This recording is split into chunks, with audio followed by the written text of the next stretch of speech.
This show is powered by Others Over Self. Hit that subscribe button to keep training your brain. We've got such unique assets in Macomb County. But I always say, we're kind of like a small dog in a big world.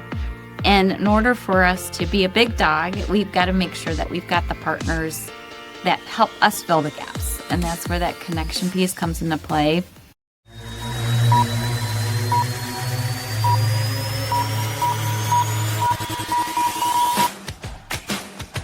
From Others Over Self, it's Hardcore and At Ease, a show about people who are keeping their edge without going over the edge.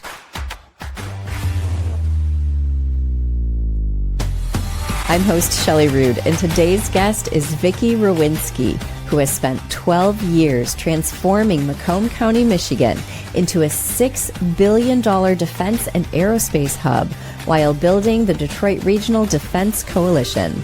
We explore how she generates momentum through authentic collaboration, her connector strength that makes partnership feel natural instead of forced, and why expecting excellence doesn't mean doing everything yourself. This is Hardcore and At Ease. Here's the difference between a leader who generates momentum and a leader who just generates exhaustion. One creates conditions where excellence becomes self-sustaining, and the other becomes the bottleneck.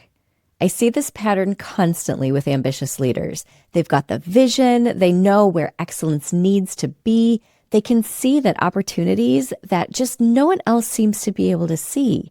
And they're exhausted from feeling like they're the only ones who actually care enough to make it happen. The instinctive response can be to work harder, to be more visible, to touch everything personally. Sometimes we can become so critical that nothing moves without us. And I get that, but that approach doesn't get true results. So here's the question worth asking. Does it generate momentum or does it create dependency? Real momentum, the kind where teams actually step up, where partners want to work with you, where excellence spreads instead of staying contained in just your department. Well, that requires something completely different. It requires understanding something that's really easy to miss. We don't generate momentum by pushing harder. We generate momentum by creating alignment between what we need and what others need. And when those two things become the same thing, movement becomes natural. Today's guest has spent 12 years proving this principle at scale. She's built an entire economic ecosystem, not by controlling everything, but by becoming what she calls an extension of businesses, by making their success and the region's success identical. Whether you're leading 3 people or coordinating 3 entire counties, the underlying mechanics are the same. And what you're about to hear is the lived proof of why generate momentum and expect excellence work the way that they do in the Hardcore and At Ease framework. Pay attention to the pattern, not just the incredible stories, because understanding why this works will change how you lead. Let's talk with Vicky Rowinski. So for us, we are going into a very busy week. Next week is the AUSA annual exhibition in Washington, D.C., and there's a whole contingency. A lot of our defense Detroit Arsenal partners will be there, defense contractors, primes. It's one of the largest ground vehicle conferences in the United States, and for us, it's a big deal. We host a reception that evening, which I think you've been to our reception before in the past, at the Army-Navy Club, inviting, 150 of our best top premier Michigan companies, but also inviting a lot of our companies that aren't in the Michigan ecosystem to hear about why they want to be here in Michigan. It is unique to me, Vicky, to hear that my county, my chamber, sends a delegation all the way out to this major conference, because I don't think that that's very common. And as a planning and economic person for the county, could you share with me, is that common practice? Are you seeing other delegations going down to these conferences?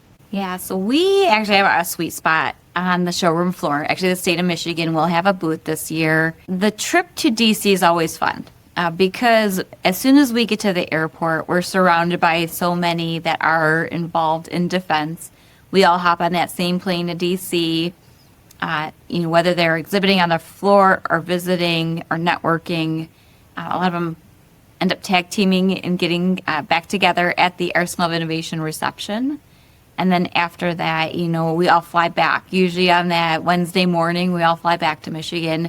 But what I love about this conference is Michigan comes full force. It is a strong contingency, a strong message, and hopefully the businesses that we meet with realize that they've got to join the Michigan party to be a part of us. And that is really the entire purpose of you going down there, is to help attract and retain top talent into Macomb County, Michigan. Can you share us, for our listener that's perhaps not very familiar with Macomb County, just what makes us, why are we even talking about defense and the Army and ground service vehicles? Sure, and that is an important, I live, eat, and breathe sleep Macomb County, so it's always good to take a step back and say, who are we? So Macomb County, we are actually north of the city of Detroit, about 20 miles north.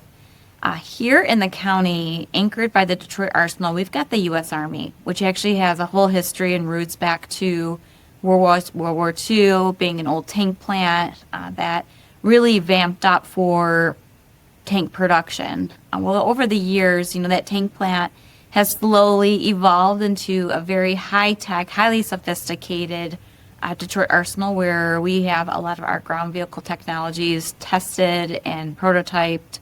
Not necessarily built here anymore, but that's what our supply chain is for.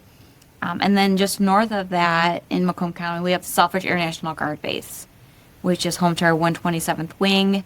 Major announcements there, where we'll be receiving some KC-46Xs that will replace our KC-135s, as well as a big announcement that we'll be getting some F-15EXs, which will replace our A-10 fleet. That was a lot of our conversation with the F-15 arrival last time.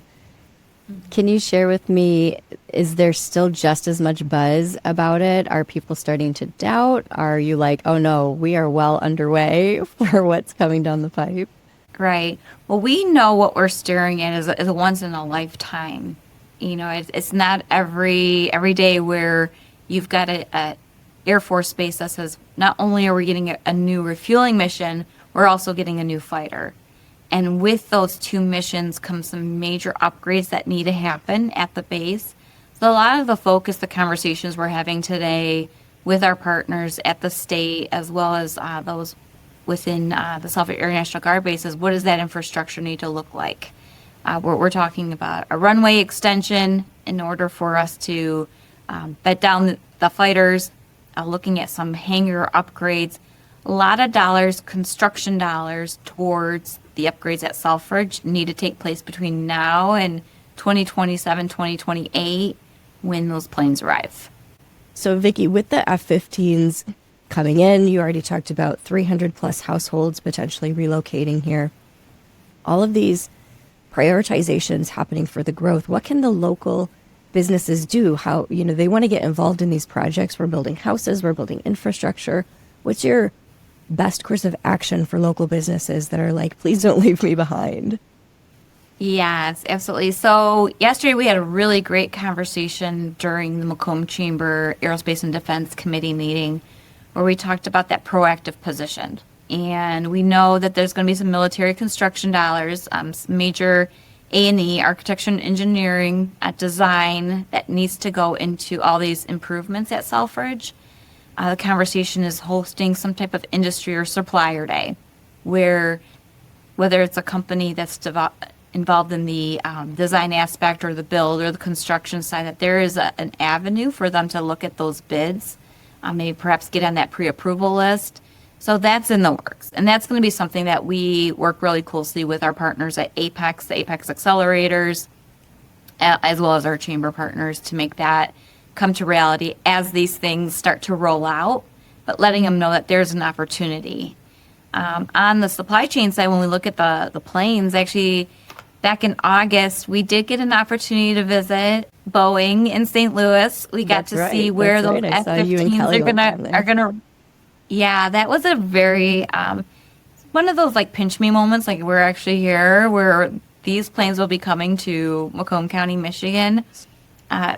great facility. You know, we look at the improvements there. From a business attraction perspective, we would love to have Boeing here in our backyard. The likelihood of them moving that assembly plant out of St. Louis to Macomb is very little, but the conversation was looking at what is the supply chain. And, you know, they had a great slide up there that showcased, you know, about $1 billion of their production of that F-15 is actually locally built here within our supply chain in Macomb County. So happy to see those dollars, that local impact already. We want to see those numbers continue to grow. And then absolutely still having that conversation with Boeing saying, you've got to be here. You know, love St. Louis, but even if it starts off as a small program office, we'll start there for them to see the opportunities for expansion. Absolutely. Share with us those numbers one more time. So the supply chain from Boeing, how much is in Macomb County right now? Right, over $1 billion. Over $1 billion. And this is just their defense assets. We're not even talking commercial, like what you see out in the sky when you fly Delta. These are your defense assets. So for example, the KC-47, we also have the KC-46, as well as the F-15s, EX, some major defense aerospace platforms. Now, Vicky, I know that you recently visited Savannah, Georgia, which is another historic river city that has a strong military presence. What did you observe there that inspired you about Macomb County's potential as this waterfront destination and defense hub? Oh my goodness, Shelley, you bring me back to a fantastic little vacation I took. So Savannah, if you look at the history of Savannah, it was a power plant district. And what was really unique about their redevelopment strategy was how do you take the old and bring in new? And so where the old power plant used to stand, it was a highly industrial corridor, probably some environmental issues there as well, but they did a great job of cleaning it up. But where that power plant stood is now a JW Marriott, one of the premier Marriotts out there. The district is very walkable, very social. You've got very unique restaurants, bars, dining. It becomes a destination for many who want to visit Savannah and stay on the district. But then you have the amenities of your water. That it's a major port city, which, you know, here we don't have the port access, but we do have boats. A lot of similarities. You know, just getting that outdoor dining close to the water so that you're enjoying the natural features as well as the beautiful landscape. Absolutely. That waterfront dining to me is like nothing else in the world. Mm-hmm. And just to live in a town where I can take my husband or a child that doesn't want to sit still at the table and actually put them in front of a river and you can watch the boats go up and down. There's geese, there's all kinds of life around you, and it's such a different experience than just sitting inside in a restaurant. Oh, absolutely. Anytime you have the ability to be outside, right? You just be in the natural environment. And we have that. You know, I look out my window right now here in downtown Mount Clemens, I'm like, our water assets are phenomenal. It's just now, you know, getting up to par with the vision of where we want to be with it.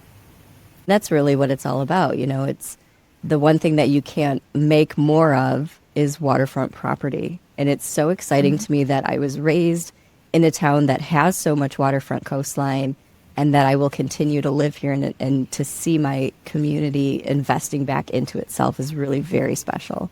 Now, one of the companies that we've been following recently is SAPA, S-A-P-A, and they're a huge success story for Macomb County, and we are featuring them in our October newsletter. They did a $143 million expansion, and our story in the newsletter is going to go into that. But when you meet companies that are considering Macomb County, what's that argument that kind of gets them a little bit closer or over that hump from just being interested to taking that leap like SAPA and saying, like, we are invested in what we're doing here? Right. And this kind of gets back to the ecosystem here that we've got with our aerospace and defense. SAPA had choices. They did not have to choose Michigan. Even though their customer is here in Michigan, they had other states courting them.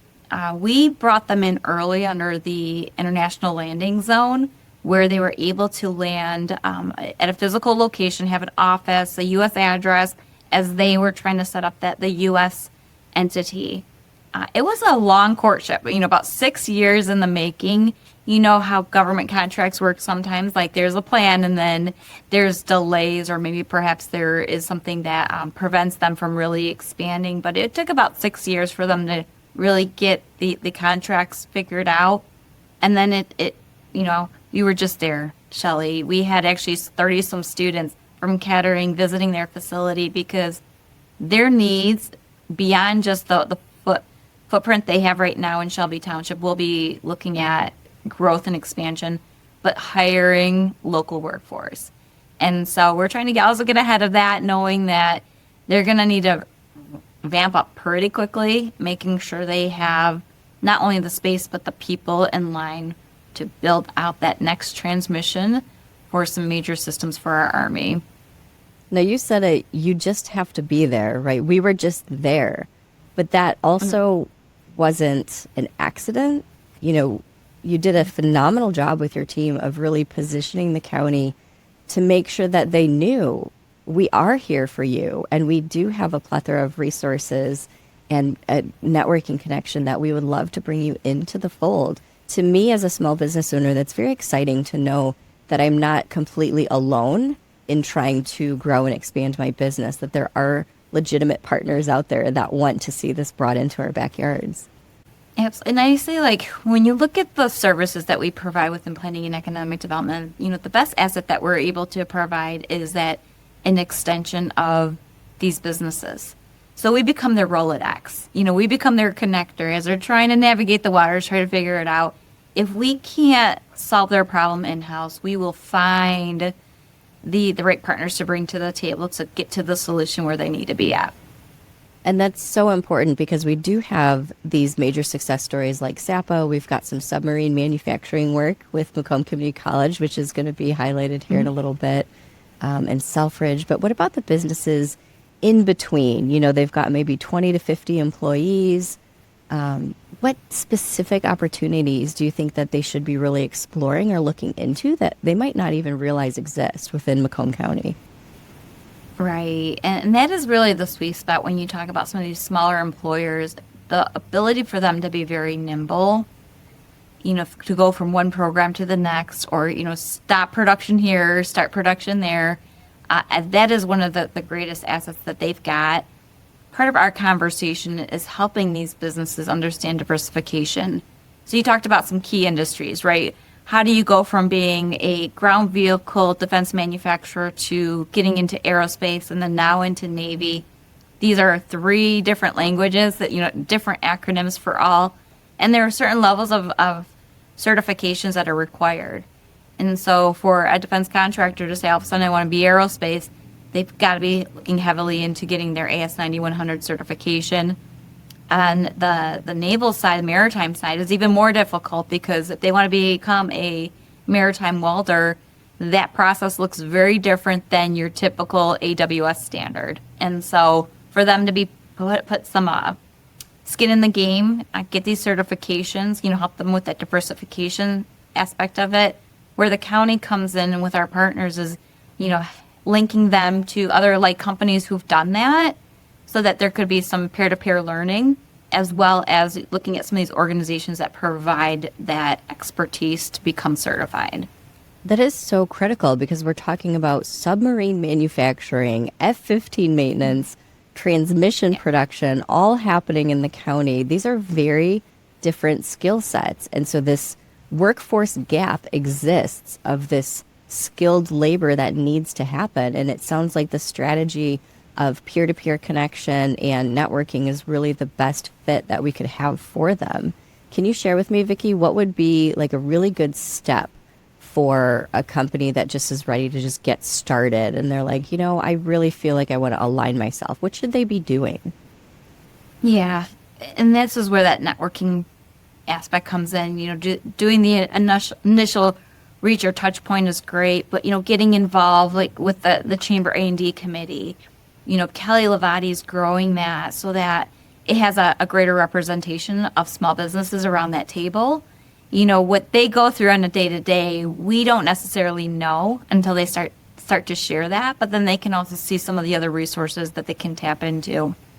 The other program, and I think, the model with this M3 program at Macomb Community College is how they are targeting, whether it's high schoolers that, are looking at maybe perhaps getting into this type of career after they graduate from high school, or the working individual that wants to upskill.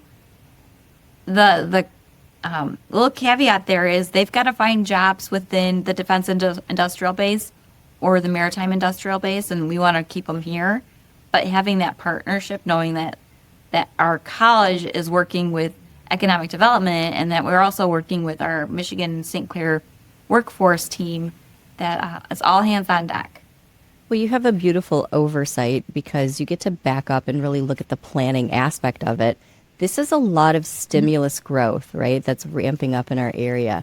Are there infrastructure investments or improvements in the county prioritizing to make sure that, we can handle this success?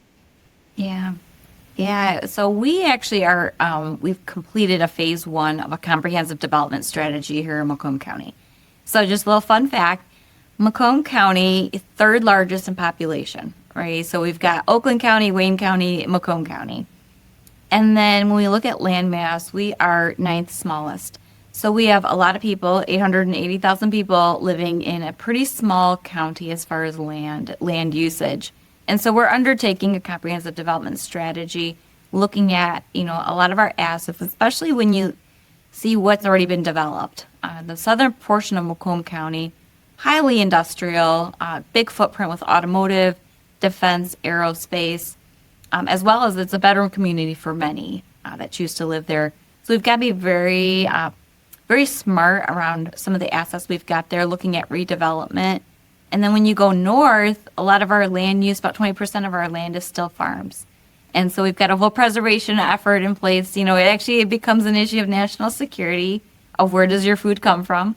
So we want to make sure that we keep those farms as is, but looking at it from an element of smart growth, being very comprehensive, making sure we've got a road plan that we're working with our public works, looking at our water and sewage and waste and all that in between.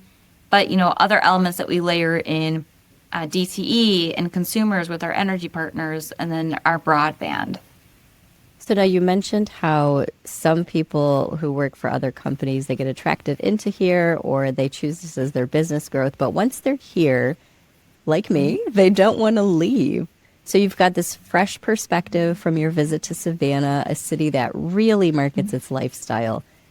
How are you evolving the why live here message? I'm very familiar with the slogan, make Macomb your home. That is gold. Yeah. I think that's incredibly smart of the county to stand behind that phrase. What is it that we're doing to drive that forward and attract engineers and program managers and the skilled workforce labor that these defense projects genuinely need? Yeah, and this is kind of coming on the cusp of us hosting these Kettering students.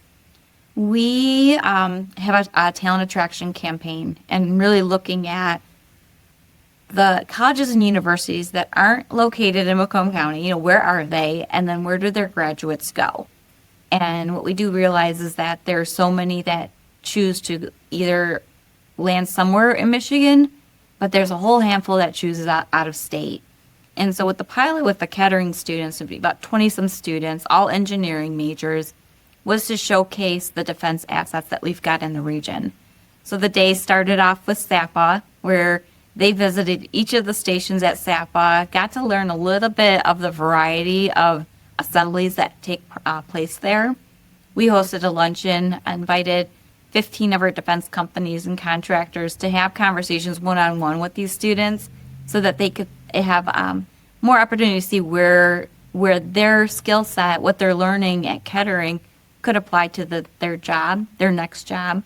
And then we finished off at BAE Systems, which is a phenomenal employer, very heavily R&D, engineering, quality.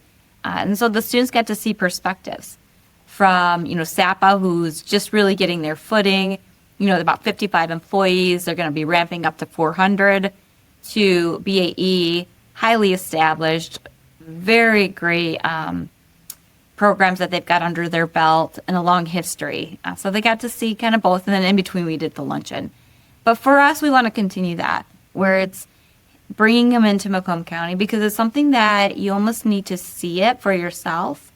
We can sit there and pitch quality of life. We can say we've got the most beautiful lake here, but the minute they see that and they really then begin to understand that this could be home for them, what are some of the other amenities that come in? How far does their dollar stretch? What does our housing inventory look like? How long does it take me to drive to get to work? School districts. Yes. All those things that actually make it very attractive. We finished the day with the Kettering students at Blake's Apple Orchard. And so I don't know if you've been out to Blake's, perfect weather for this.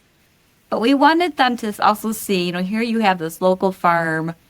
They're actually hiring industrial engineers. They went from, being an apple farm to not just cider, but hard cider. And they've got a distribution network worldwide, getting their product out there. But all that happens in this cute little small town called Armada, Michigan. And wanted to give the students a flavor of what that looks like as well. And I would imagine you do have students that are wanting that small hometown feel, but you've also got some engineering students that might want that like downtown Detroit kind of feel also. And Macomb County is so uniquely positioned to be able to offer both. Shelley, I had a chance to actually ask the students that question. I said, where do you see yourself living? And, I think that there is like this whole push that, they all want the city life, that walkable downtown. But the majority says, you know what, we want to live out here in the country. This is so different than what we saw with the earlier, like that millennial generation. But I think, like you said it best, within a 30-minute ride, you can go from city living to being out in the water to being out in the country. And you don't have to spend your life in a car driving. I know my travels have taken me to some of the most incredible cities, Atlanta and LA, and just hours and hours and hours in the car just to go 30 miles. And I am always blown away when I can travel so far so quickly in our area. Absolutely. Yeah. I mean, that is like, when we talk about like what matters to you, it's time, right? Where do you spend your time? And I'm glad that we can provide more opportunity for you to stay local too. So let's fast forward, and a whole year has gone by. If everything goes according to plan, what is going to look different in Macomb County? Not just in terms of jobs and contracts, but in terms of how we're recognized nationally. What's the reputation that we're building toward? Yeah, so one of our big undertakings this past year was actually to take a different approach to how we market our defense assets. Macomb County, we know we're the epicenter. The dollars show it. The amount of business and economic impact really showcase that. But looking at it from a region, it's giving us the ability to really market us differently. So when we travel on business attraction type missions, I say I'm from Macomb County, that really, just goes over their head. But when I say, the Detroit region, they really understand then, where on the map are we located? And we formed a coalition, the Detroit Regional Defense Coalition. That is a partnership with Macomb County, Oakland County, Wayne County, Detroit Economic Growth Corporation, as well as our partner, the Detroit Regional Partnership, who's leading this effort. Really signed together a MOU with our county executives and city leaders on what does this coalition mean and what is it that we're going to bring to the table, looking at some of that collaborative marketing. A big task for us, a big undertaking, but we brought on an executive director who is ready for the position, and started running on day one. That's Vicky Silva, if you're familiar with her. I know Vicky excited very well. to have her on board. There's so much that happens when we look at the region, and even the numbers speak to that. Part of our coalition building was to look at, outside of Macomb County, where are some major defense assets, where's the workforce coming from, and we know that we're stronger together. Absolutely are. Now, you've been in this role for 12 years, and I know that we don't want to stick too hard on the numbers, but please, Vicky, don't be shy. Tell me what those numbers are, because you've been moving the needle economically for years now. What does success look like in terms of numbers? Sure. So Macomb County, our GDP, when we look at the defense industry, is right around 6 billion. Almost double is automotive. It's about 12 billion GDP. That is all the products and services that we provide, that we sell or provide either in-state, in-county, or even internationally. We're half of the GDP with automotive. And so what success looks like for me is to continue to raise those numbers within aerospace and defense so that it's more than, let's say 7 million, 8 million. And those are very realistic and tangible. As long as we continue to stay on this path, I always worry about what does it look like when you're so industry centric and you've only got one industry that keeps your business going, that we continue to pitch that message and showcase that there's opportunities elsewhere. And then activity begets activity. And so the more activity we can bring here, really showcase what does the Detroit Arsenal represent? What are we today? Where are we going tomorrow? We're already seeing that with Selfridge, with some major investments and some of the new planes that are coming there. But I see doubling the numbers, doubling down, Shelley. Absolutely. It's so exciting to me to hear this forward thought, because I was just listening to another take on the automotive industry, and instead of just people building robots, now we have robots building robots. I mean, manufacturing has gone so far and beyond where so many of us initially had envisioned it to go. And I love being a part of a community where we're not afraid of that. Like you said, we are doubling down. We are investing it. We're not going in with our eyes closed. We've got our arms open and we're saying, how can we do more with this? It's amazing to hear our success in automotive. And yes, right, we've always known of our success in automotive. And we're not stopping there. And we are building submarines, right? We've got a maritime effort that's coming out here.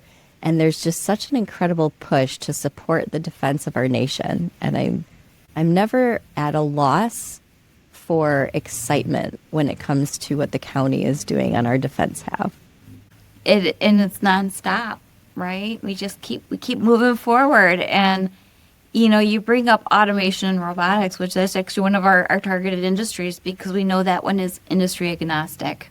It hits distribution, it hits your farms with their food processing, automation, and what we saw with the assembly line perfected it, but now we're able to kind of spread that into other areas. I was just reading an article looking at some of the Army strategy, and, they look at it from the 5 domains. But the one area where we're probably going to see some major, tremendous growth, and it is an opportunity for us as a state, is looking at unmanned aerials, drones, robots, how they all come into play to really protect us as a nation. And we've got to ramp up pretty quickly. I'm laughing a little bit. Some of our adversaries. Yeah, because, my background's military intelligence, and so much of it was unmanned aerial vehicles, which are the UAVs, which is exactly what you're talking about. And there's been such an explosion in drones and the usage. And I had the unique opportunity to go out to Northern Strike a couple of months ago. And we've got some pictures of that we're going to share. And it's such an incredible learning opportunity because I get to see firsthand that I'm standing next to those college students who are part of these collaboration opportunities with these larger companies. And they're out there with airmen and soldiers directly flying the drones themselves. They've got hands on, they're breaking them, they're trying to learn the flight patterns. And it's just an incredible opportunity to see it in action. Right. And I think one of the things you also saw at Northern Strike was, a lot more of the startups, these drone companies, that typically are in the focus of the Department of War, where now perhaps they're actually getting elevated because they've come up with a technology at a much lower price point than some of your traditional defense contractors. And I think that because they're locally, we're going to see that growth happen organically locally, and then it's definitely going to balloon from there. Vicky, can you tell me from a professional development standpoint, I know that you are a former past president of WID, Women in Defense, the Michigan chapter. Can you share with us a little bit more about just your own take on the importance of collaboration and where you in your life and your professional career, you've made that a priority? Yeah. So cool question. Right behind me, the little color chart that you see there, those are actually my strengths. I don't know if you're familiar with this exercise. It's called Strength Finder, where you take a test and they tell you, oh, these are your top 5 strengths. I've done it twice, 10 years apart. The one strength that comes back every time for me is connector. And for me, it's so natural, and I just thought everyone was like that. But maybe perhaps this is where I bring that strength to that collaborative or team environment, where I am able to see the connectivity of individuals and organizations, who needs to be sitting at the table and who's missing from the table to help us fill some of the gaps. We've got such unique assets in Macomb County, but I always say we're kind of like a small dog in a big world. And in order for us to be a big dog, we've got to make sure that we've got the partners that help us fill the gaps. And that's where that connection piece comes into play. With Women in Defense, you bring up that particular organization, which has been so great to me individually and really has helped me develop professionally as well. Giving me a platform to really exercise some of my strengths when I was the president. But now, as an advisor, I get to take a step back and see all of the amazing things that organization does and provides for women that are in an industry that's still underrepresented, and give us a voice as well. There's so much that you have done over the last, I don't even know, decades of professional service to your county. What about you as a human being? How do you stay at ease in all of this? Because you very easily could have, pushed yourself too far. Not to say that maybe you haven't over the years, but to me, every time I see you, every time I interact with you, you're just so wonderfully polished and put together, and not in a false way. I mean, in a very authentic leadership way. So please tell me your secrets, Vicky. How is it that you stay so at ease? I wish I could. I wish I could, Shelly. You know what? They say okay, to be able to put a balance to all of this, I think I'm terrible at that. But for me, work doesn't feel like work. And that is the truth. It doesn't feel like I'm working, because every day I come in and I know what we're pushing an envelope, we're moving a needle, we're making an impact. And there's a phenomenal team behind me as well. I would like to say that I know I've got people in my life that help keep me grounded, where it helps to take a step back and say, okay, really in the midst of all this, whether it's chaotic or not, what's most important? And it's always just remembering where's my North Star, keeping myself grounded, and just knowing when I rest my head at the end of the day, can I say, did I make a difference today?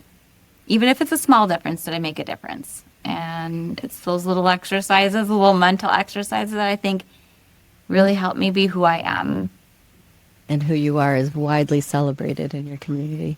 Vicky Rowinski, thank you so much for joining us today, and thank you for everything that you give to the county. Before we close out, is there anything else that you want to say? No, amazing work to you too, Shelly. You're an inspiration for many as well. All right, so here's why what you just heard in that conversation matters for your personal leadership development.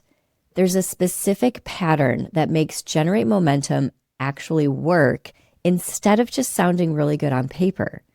And Vicky's 12 years of results prove the pattern. The first principle, momentum requires lowering transaction costs of collaboration. Here's what I mean. When Vicky said that they become an extension of businesses, she's not being metaphorical. She's literally reducing the friction of doing business in her region. SAPA didn't have to figure out Michigan alone. Boeing doesn't have to navigate workforce development alone. The Kettering students don't have to discover defense careers alone. Why this works? Every time someone has to figure out something out from scratch, the momentum stops. But when the path is clear, when connections are obvious, when resources are pre-mapped, movement becomes natural. It's easy to believe that generating momentum is about inspiring speeches or setting really aggressive goals. But what if it's actually about just removing obstacles so thoroughly that the default action is forward movement? Because that's what I've always seen in Vicky Rowinski. The second principle is that excellence spreads through aligned incentives, not demands. Notice what Vicky didn't say. She didn't say, we made them choose us. She said that they created conditions where companies wanted to be there, where their billion-dollar supply chain already existed, where their success and Michigan's success was identical. Here's the counterintuitive truth about expect excellence. You can't demand it into existence. You can only create environments where excellence serves everyone's interests simultaneously. The word incentive is not a dirty word. When Vicky talks about diversification from automotive to aerospace to maritime, she is not lowering standards to attract different industries. She's raising the entire ecosystem's capability so that excellence in one domain transfers to the others. And that's how standards inspire instead of intimidate. Our third principle is that sustainable momentum requires long-term thinking and short-term execution. A 6-year courtship with SAPA, 12 years building the ecosystem, students visiting now who might return in 5 years. This is trust the process in action, maintaining absolute belief in positive futures even when immediate results aren't visible. Here's what's worth considering. What if we abandon our momentum building strategies too early because we don't see those instant results? What if we return to the exhausting push model because at least that produces immediate activity? We get that instant gratification, even when we know that activity isn't the same as momentum. You see, momentum compounds, and compound effects take time to become visible. When Vicky talks about doubling GDP from 6 billion to potentially 7 or 8 billion, that's not wishful thinking. That's the mathematical result of 12 years of aligned incentives, reduced friction, and compounding relationships. The final and fourth principle here is that the connector strength isn't personality. It's systematic relationship architecture. She mentioned being a connector as her top strength. And here's what makes that valuable in economic development. She doesn't just introduce people randomly. She systematically maps who needs to be at what tables, who's missing, what gaps exist. That's generate momentum as a designed system and not just a personality trait. And this is the pattern worth seeing. Momentum generating leaders don't necessarily work harder than everyone else. They work at a different layer, the systematic layer, where they're designing how value flows, how connections form, how excellence becomes the path of least resistance. So here's the application for your leadership. Instead of asking, how do I get my team to care as much as I do? What if you asked, what systematic changes would make caring about excellence the obvious choice? Instead of trying to be indispensable, what if you built systems where excellence persists, whether you're in the room or not?